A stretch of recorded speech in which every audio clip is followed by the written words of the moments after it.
Okay, so now we're going to, it's very interesting. Now we're going to go to learn about teachers. Right? Teachers of the small children should be located in each and every land, in each and every region, and in each every village. If a village does not have children who study Torah, the city populace is placed under the ban of ostracism until they employ a teacher for the children.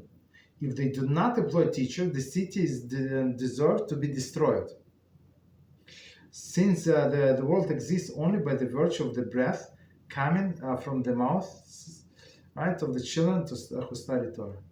So we're going to go with the details in this Halachah, but we know how important, like a community that does not have a school to teach children, they have no right to exist. You understand? And we're not talking about public school, of course. We're talking about yeshiva. Okay, so let's see from the beginning, and we're going to comment.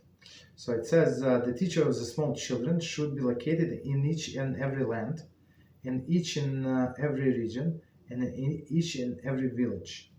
Okay, comment here. Baba Basra 21a proclaims, remember that man for good. Yeshua ben Gamla is his name. Where is not for him, the Torah would have been forgotten by the Jewish people. So that's a strong statement. Because of one person, right? Because of him, we have Torah.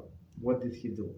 Originally, a person who had a father would be instructed by him, while a person who had no father would not be instructed, right? So, I mean, it's very simple. Afterwards, they instituted a practice of employing teachers of young children in Yerushalayim. It's implied in Yeshayahu 2:3, from Zion shall go for the Torah. And as we know today, I mean, the same, of course, the best yeshivas are all in Yerushalayim or Leib, but okay.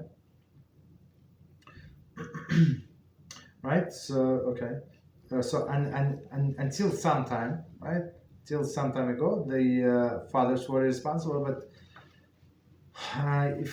first of all, that does not mean that the father knowledgeable himself, first of all. Second of all, maybe he does not have time. He has to work to provide for his family. So that's why they institute, okay, you have to provide for his family. You also have to provide a teacher for your children. Nevertheless, whoever had a father would be taken to Yerushalayim, while one who did not have father would not be taken there, meaning to study. That's it. So he's like dead. Accordingly, they instituted the practice for employing teachers in every region. They would begin to study at 16 or 17. Very interesting. However, if the student's teacher was angry with him, he would scoff at him and leave. Right, so let's read one more time to try to explain. Accordingly, they instituted the practice of employing teachers in every region. They would begin study at 16 or 17. I'm not sure why that late. I guess because they have like a more mature, but it's like too late. However, if the student's teacher was angry with him, he would scoff at him and leave. I mean, because 16, 17, he's a grown-up person. This situation persisted until Yeshua ben Gamla came and instituted the practice of employing teachers of the young children at each and every land, in each and every region, and each and every village. That's the proper way from the young age, right? And you see our granddaughter, she's a few years old, like I don't know, two years, a few months. So she already know Havdalah. She was Shabbos mama in her kindergarten. So I mean, all of these things, she knows. I mean, she does. I mean, she speaks just a few words, but she knows everything. She knows when to say amen, what bracha to say, how to wash the hands, this and stuff like that. Right? That's when you start early. But other people, like even like in the 16, 17, they have no idea. Havdalah? Who is Havdalah? Understand? So that's very important to start education as early as possible. They would bring the children to the schools at the age of the 6 or 7. Okay, this practice was continued in the subsequent generations, even though the dispersion of the Jewish people and the subjugation by the Gentile powers made the management of their communion affairs more difficult throughout the ages. We find references to the establishment of communal programs of education in both codes of the law and the chronicles of the Jewish history. That's always, wherever we went, we first built yeshiva, right? Or like it was the first thing to establish the shul. Many times kids learn in a shul, so we could not afford two buildings, so one building was enough. Oh, 1 second. Sorry about that. Okay, so one building was enough, so we were learning there. No problem. So all of the children, and it was obligatory to pay community tax.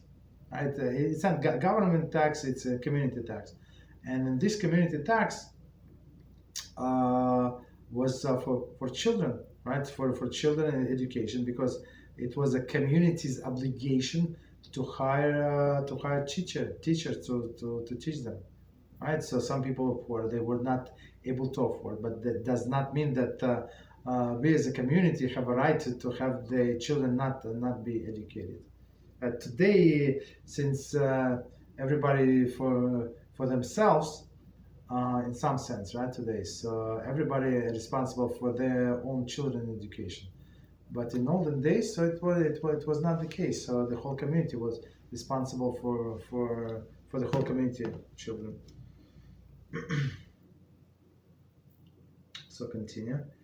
Of course, the non-Jewish government, they tried to suppress it and create many problems for us, but Baruch HaShem, we never gave up.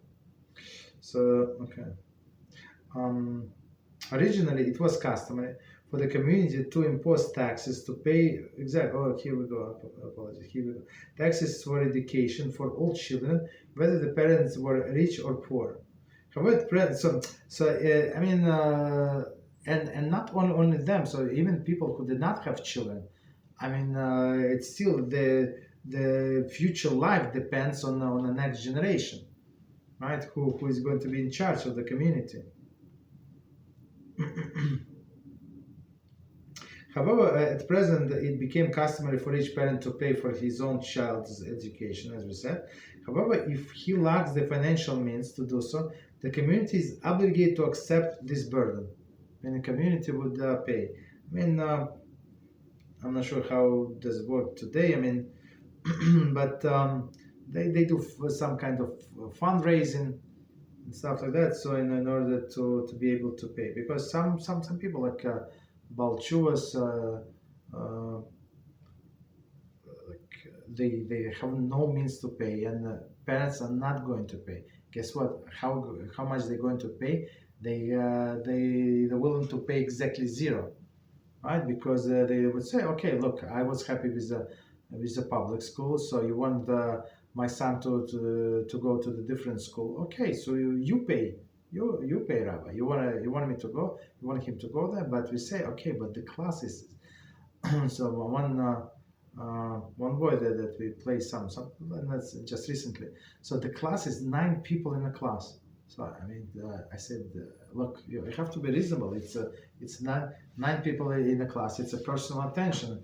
In the high school where he was, it was like 25 people in a class. So, but of course, so in this case, of course, we had to raise money to pay for his education. She would raise money, other people raise money, so it's very interesting. Okay, so continue. It was number 1. If village does not have children who study Torah, the city populace place under the ban of ostracism. So see chapter 7, Halachah 5, precise definition of the term, meaning that people do not do business with them. So it's very big pressure on the community. Number 2, continue. So we put them under ban or ostracism until they employ teachers for the children. So we pressure them. So nobody is allowed to buy from them, to sell them, right? So they would employ the teacher. If they do not employ the teacher, the city deserves to be destroyed. Of course, we don't kill anybody, right? But just so they know how the heavenly court looks at it, it's like they deserve to be killed, all of them. Commentary. The Rambam statements are based on Shabbos 119b.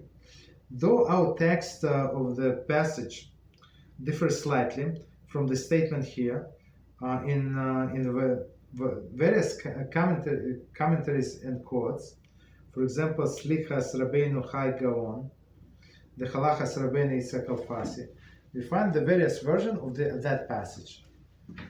Hence, it is possible to assume that Rambam's statement are a quote in the text of the Talmud, from his text of the Talmud.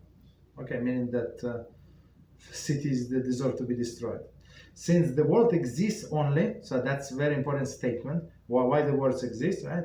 Only by the virtue, right, of the breath coming from the mouths of the children who study Torah. Don't want all less. Not because we study Torah, but because this pure neshamas are studying Torah.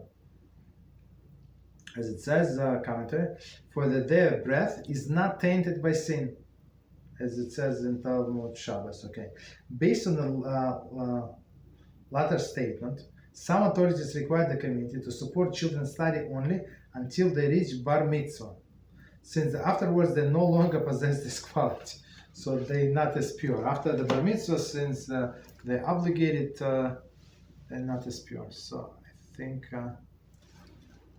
we have some time. Let me see how long is Halachah.